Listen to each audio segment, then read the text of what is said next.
товарищ, верь, зайдет заря. Да. Темницы рухнут и свобода. Правда, справедливость торжествует.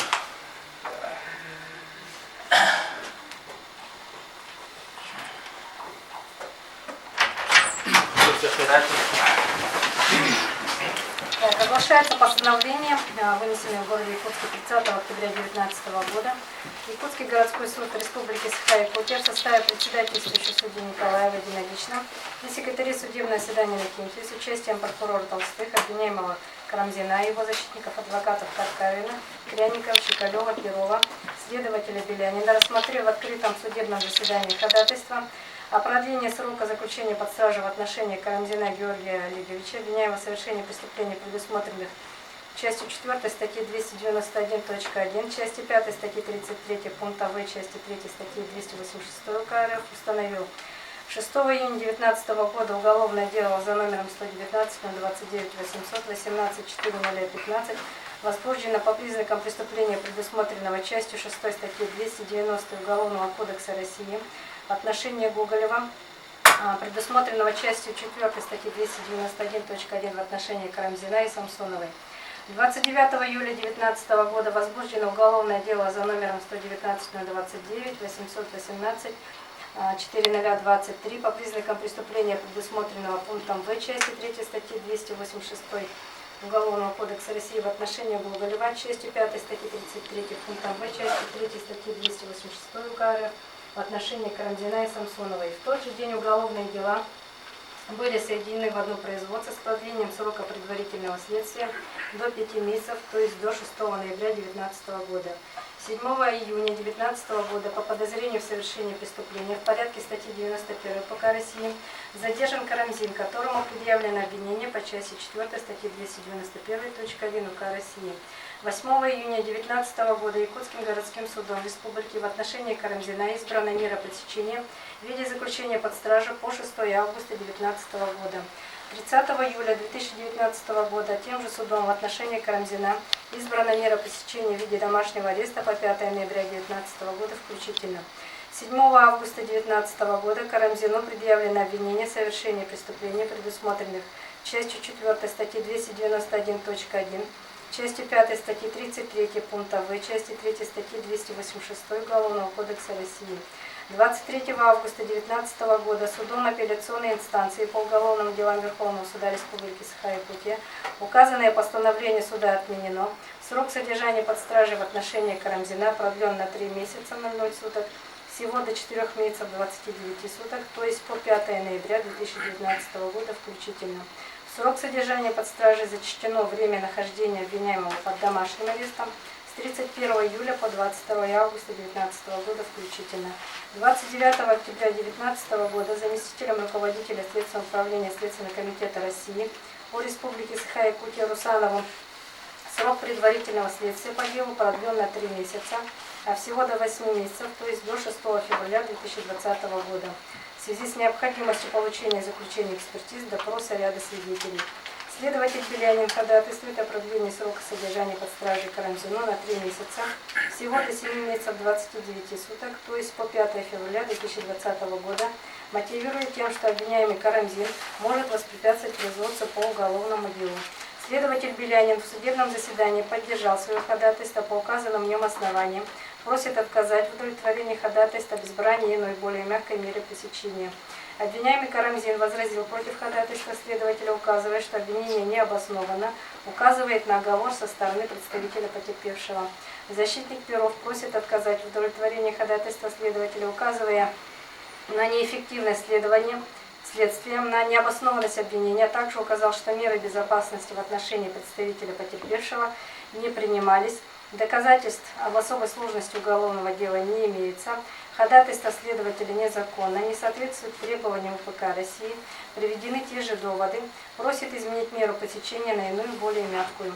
Защитник Каркавин просит отказать в удовлетворении ходатайства следователя, указывая, что оснований для продления не имеется, одна тяжесть не может быть основанием для продления, указывает на неэффективность следствия, на необоснованность обвинения, на сомнительную репутацию представителя потерпевшего, о чем имеются публикации, просит изменить меру пресечения на иную, более мягкую в виде домашнего ареста, залога или поручительства.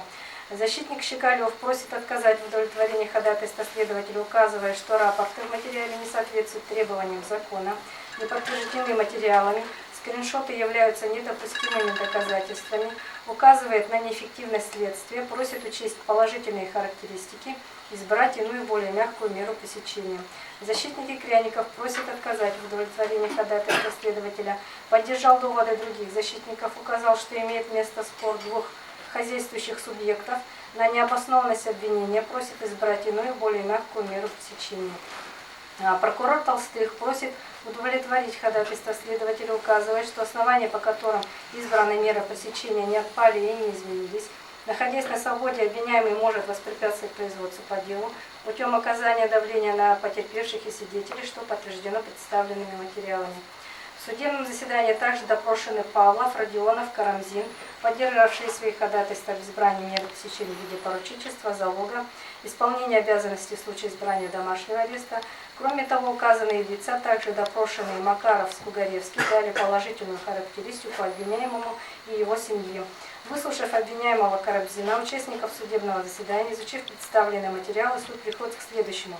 Как следует из представленных материалов, ходатайство следователя о продлении срока содержания под стражей составлено уполномоченным на то должностным лицом, в производстве которого находится уголовное дело, в рамках возбужденного уголовного дела с согласия соответствующего руководителя следственного органа.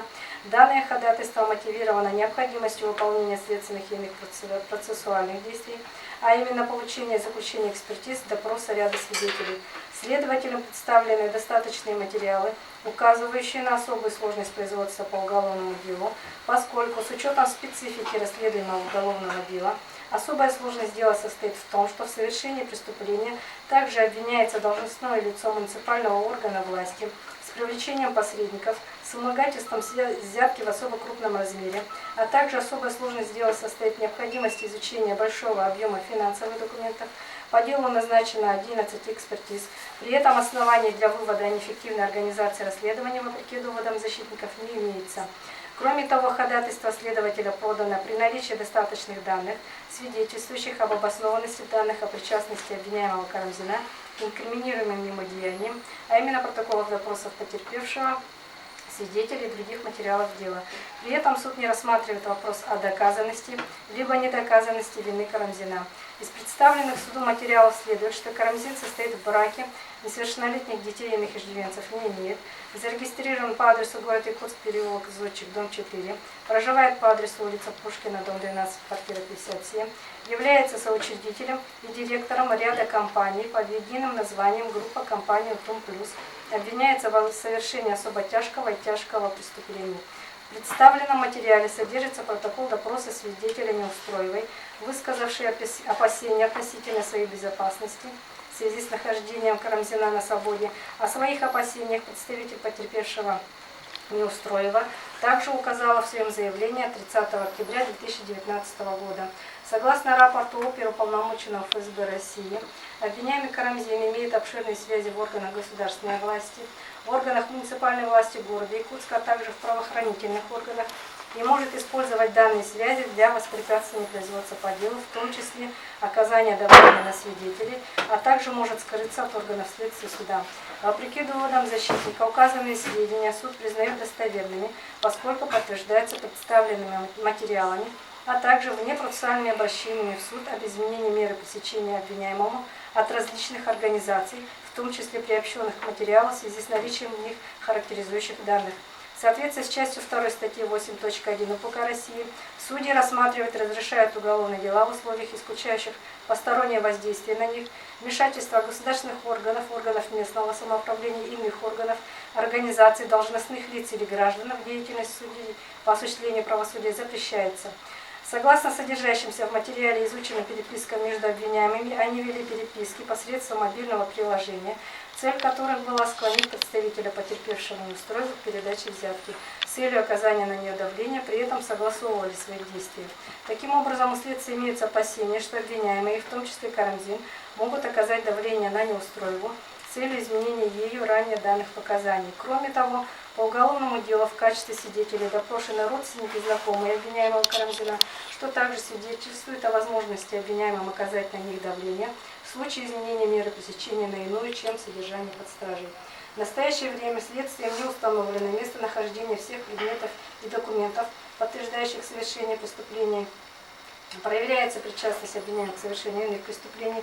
Обвиняемый вину не признает, с органом следствия не сотрудничает. Таким образом, имеется основание полагать, что обвиняемый может принять меры по сокрытию или уничтожению предметов и документов, имеющих значение по делу. С учетом приведенных сведений, суд приходит к выводу, что обстоятельства, послужившие основаниями для избрания меры пресечения в виде заключения под стражу Карамзина, предусмотренные статьями 97-99 УПК России, не отпали и не изменились, и сохранили свое правовое обоснование. При этом судом также учитываются фактические обстоятельства дела, стадия производства по уголовному делу, необходимость охраны прав и законных интересов участников уголовного судопроизводства, а также данные о личности обвиняемого. Все эти обстоятельства в совокупности дают основание полагать, что, находясь на свободе, Карамзин может воспрепятствовать производству по уголовному делу путем оказания давления на участников производства по делу, скрыть либо уничтожить документы и предметы, имеющие значение по делу. Медицинского заключения, свидетельствующего о том, что обвиняемый по состоянию своего здоровья не может содержаться в условиях следственного изолятора, суду не представлено. Учитывая тяжесть преступлений, совершение которых обвиняется Карамзин, данные о личности обвиняемого, оснований для избрания иной более мягкой меры пресечения суд не находит.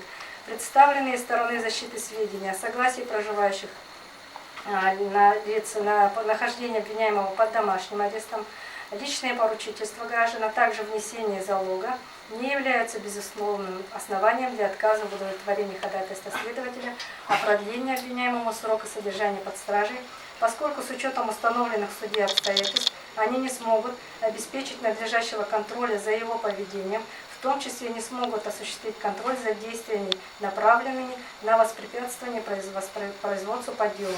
Мера пресечения в виде запрета определенных действий также не обеспечит надлежащее поведение обвиняемого, учитывая тяжесть преступления, в котором обвиняется Карамзин, а также установленные данные о личности обвиняемого. Исходя из приведенных данных о личности обвиняемого, суд пришел к выводу, что изменение меры пресечения на иную, не связанное с заключением под стражу, невозможно. При таких обстоятельствах ходатайство следователя о продлении срока содержания под стражей подлежит удовлетворению. На основании изложенного, руководствуясь статьей 109 УПК России, суд постановил в удовлетворение ходатайства обвиняемого Карамзина и его защитников об избрании меры пресечения в виде домашнего ареста, личного поручительства и залога отказать, ходатайство следователя по особо важным делам первого следственного отделения Белянина удовлетворить, продлить срок содержания под стражей обвиняемому Карамзину Георгию Олеговичу, родившемуся 20 апреля 1960 года в городе Вилюйске, на 3 месяца, всего до 7 месяцев 29 суток, то есть по 5 февраля 2020 года включительно. Постановление может быть обжаловано в Верховный суд Республики Саха-Якутия в апелляционном порядке в течение 3 суток со дня его вынесения через Якутский городской суд, обвиняемым в тот же срок со дня получения копии постановления. Разъяснить обвиняемому в случае получения копии апелляционных жалоб или представления, либо в случае обращения с апелляционной жалобой, его право участвовать при рассмотрении его жалоб либо других жалоб в суде апелляционной инстанции, право поручить осуществление своей защиты избранному им защитнику, либо ходатайствовать о назначении ему защитника. Также разъясняется право, в соответствии с статьей 259 УПК России, заявить ходатайство об ознакомлении с протоколами и аудиозаписью судебного заседания в течение 3 суток со дня окончания судебного заседания. Также в течение 3 суток подать замечания на указанный протокол и аудиозапись судебного заседания. Обвиняемый постановлению суда понятно? Понятно. Сроки и порядок обжалования понятны? Да. Право на подачу заявления об участии в судебном заседании при получении копии апелляционных жалоб представления, право пригласить защитника для участия в апелляционной инстанции понятно? Да. Право на ознакомление с протоколами и аудиозаписью понятно? Да. Судебное заседание объявляется закрытым.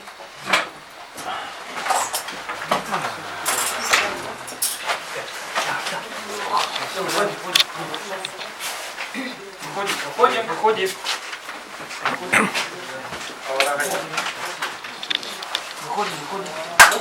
Уважаемый суд.